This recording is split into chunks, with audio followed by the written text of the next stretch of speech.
আমি Syed Nahin Ahsan, Bamna rural net broadband internet প্রতিষ্ঠানের সাথে স্বত্বাধিকারী। আমার গত 10 দিন ধরে আমাদের এলাকায় প্রচুর ক্ষয়ক্ষতি হচ্ছে, লাইনের বিভিন্ন রকম তার কেটে নিয়ে নেওয়া হচ্ছে, মালামাল চুরি হচ্ছে। তা এই ব্যাপারে আমরা থানায় অভিযোগ করেছি।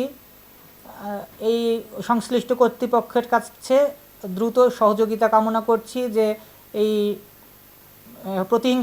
প্রতিহিংসামূলক আচরণ থেকে আমাদের সেফটি বা আমাদের ব্যবসার প্রতিষ্ঠান সরকারিভাবে যেহেতু পরিচালিত, তা আমাদের এই ব্যবসা প্রতিষ্ঠানে সেফটির জন্য সংশ্লিষ্ট সকলের কাছে সহযোগিতা কামনা করছি।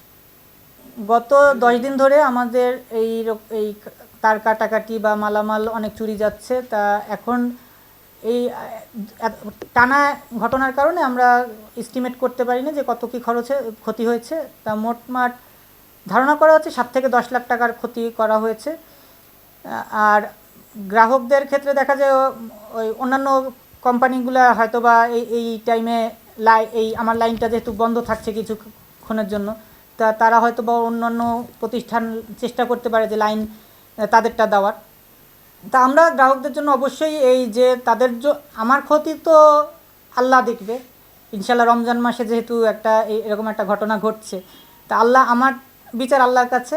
আর গ্রাহকদের কাছে হচ্ছে এটাই দাবি যে আপনারা যেইটুকু আপনাদের ক্ষতি হচ্ছে যে ইউজ করতে পারছে না, সেটা আমাদের কোম্পানি থেকে আপনাদের সেইটা আমরা অ্যাডজাস্ট করে দিব, মেয়াদ এক্সটেন্ড করে আমরা ওইটা, গ্রাহকদের কোনো ক্ষতি হবে না ইনশাল্লাহ। আর আমি যতক্ষণ ব্যবসায় আছি ততক্ষণ গ্রাহকের সেবা আমরা সর্বোচ্চ নিশ্চয়তা দিয়ে এসেছি এত বছর। এর জন্যই এই উপজেলাব্যাপী আমাদের এত স্ট্রং নেটওয়ার্ক আল্লাহর রহমতে সৃষ্টি হতে পেরেছে। আমরা বর্তমানে রামনায়, ডৌয়াতলা সব উপজেলাব্যাপী সব জায়গায় ক্ষতি হয়েছে। রামনাতে অনেক কেবল চুরি গিয়েছে এই 10 দিনে প্রচুর। রামনা, ডৌয়াতলা, বামনা, সোনাখালী সব এলাকাতেই কম বেশি হয়েছে।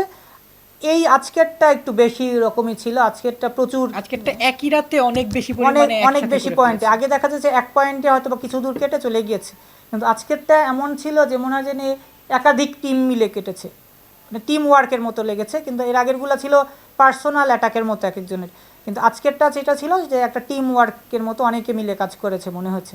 এখন বিস্তারিত থানার তদন্তে জানা যাবে।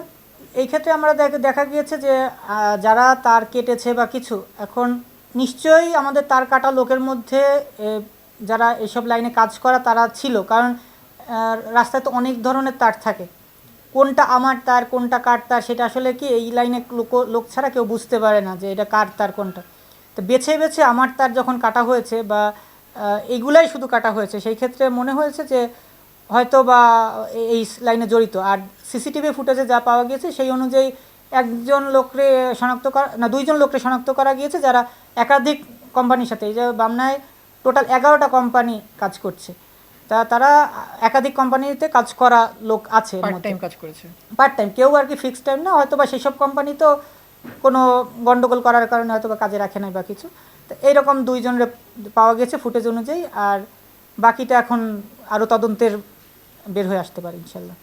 প্রশাসনের প্রতি একটাই বার্তা যে ন্যায় বিচার, আমরা অবশ্যই আইনের প্রতি শ্রদ্ধাশীল দেখেই আমরা লাইসেন্স করে বিজনেসটা করছি এতদিন যাবৎ।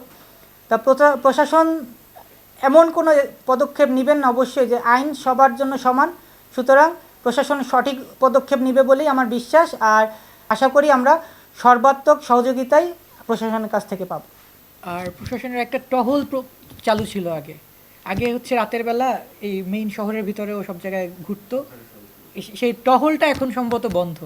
আগে ওই টহলটার কারণে দেখা যেত আমাদেরও যদি কোনো ইনসিডেন্ট হতো রাতের বেলা, আমাদের লোকজন গেলে তাদের সাথে অ্যাটলিস্ট পুলিশের দেখা হতো, তারা একটা ছবি তুলতো যে তোমাকে এই জায়গায় এই সময় পাওয়া গেছে, ছবি তুলে তারা রেখে দিত, জাস্ট কিছু না।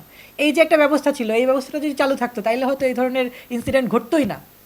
কিন্তু এই ব্যবস্থাটা এখন অনেক মাস ধরেই হয়তো বন্ধ, এটার কারণে এইসব ইনসিডেন্ট ঘটার সুযোগটা পায়। প্রশাসনের টহল প্রক্রিয়া আরও জোরদার করা হোক, এইটাই আমাদের দাবি। যে প্রতিদিন রাতে যে টহল, এটা বর্তমানে দেখছি না। তার টহল থাকলে আসলে এরকম করে কেউ সাহস করতো বলে আমার মনে হয় না।